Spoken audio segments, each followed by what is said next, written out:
সুলতান সালাউদ্দিন আইয়ুবী রাহমাতুল্লাহি আলাইহি ফিলিস্তিন বিজয় করেছেন। ফিলিস্তিন বিজয় করার পরে ফিলিস্তিনের মুজাহিদিনরা সহ সমস্ত মানুষেরা আনন্দ করতেছে, উল্লাস করতেছে, আল্লাহ পাক রব্বুল আলামিনের দরবারে শুকরিয়া আদায় করতেছে। অনেক দিন পরে তারা বাতিলের হাত থেকে তাদের মাতৃভূমিকে রক্ষা করতে পেরেছে, এই বলে মহান রবের কাছে তারা শুকরিয়ায় নিমগ্ন রয়েছে। এই দিকে দেখা যায় সুলতান সালাউদ্দিন আইয়ুবী রাহমাতুল্লাহি আলাইহি খুব বেশি পেরেশানির ভিতরে আছেন, খুব বেশি দুশ্চিন্তার ভেতরে আছেন। তাকে জিজ্ঞেস করা হলো, আপনি তো ফিলিস্তিন বিজয় করেছেন, ফিলিস্তিনের জনগণরা খুশি হয়ে মহান রবের শুকরিয়া আদায় করছে আর আনন্দ করছে, এমন সময় আপনাকে দুশ্চিন্তায় দেখা যাচ্ছে কেন, আপনাকে পেরেশানির ভিতরে দেখা যাচ্ছে কেন? তিনি উত্তরে বললেন, এই বিজয় কতক্ষণ ধরে রাখতে পারবো জানি না, এই জন্য চিন্তা করি। তাকে আবার জিজ্ঞেস করা হলো, কেন?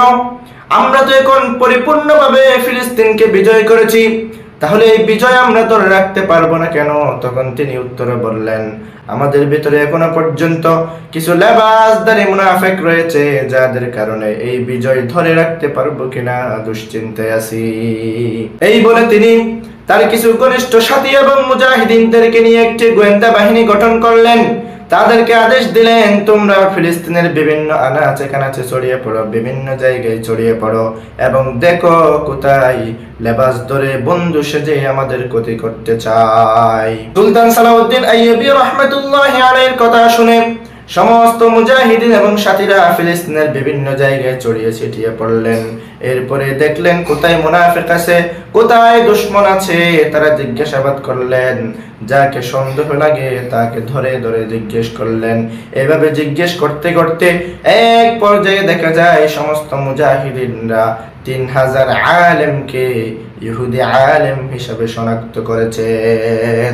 সুলতান সালাউদ্দিন আইয়ুবী রাহমাতুল্লাহি আলাইহি তাদেরকে দেখে খুব বেশি রাগান্বিত হলেন এবং অর্ডার দিলেন, এই সমস্ত আলেম যারা ইহুদি, আমাদের ক্ষতি করতে চায়, মুনাফিক, বন্ধু সাজে আমাদের দুশমনি করতে চায়, আমাদের সাথে শত্রুতামি করতে চায়, তাদেরকে সাথে সাথে হত্যা করে ফেলো।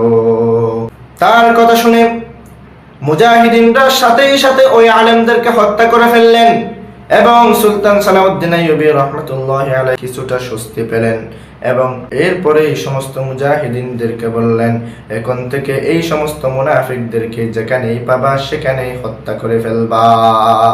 সুলতান সালাউদ্দিন আইয়ুবী রাহমাতুল্লাহি আলাইহি ফিলিস্তিন বিজয় করার পরে তিনি যাচাই বাছাই করে ইহুদিদের কিছু আলেম যারা বন্ধু সেজে তাদের ক্ষতি করতে গিয়েছিল, তাদেরকে যাচাই করে তিনি 3000 ইহুদি আলেমকে তিনি হত্যা করেছিলেন। সেরকম আলেম যারা আমাদের বন্ধু সেজে, আমাদের ভাই সেজে আমাদের সমাজে, আমাদের দেশে বাস করছে, আমরা তাদের থেকে সাবধানে থাকবো ইনশাআল্লাহ তাআলা।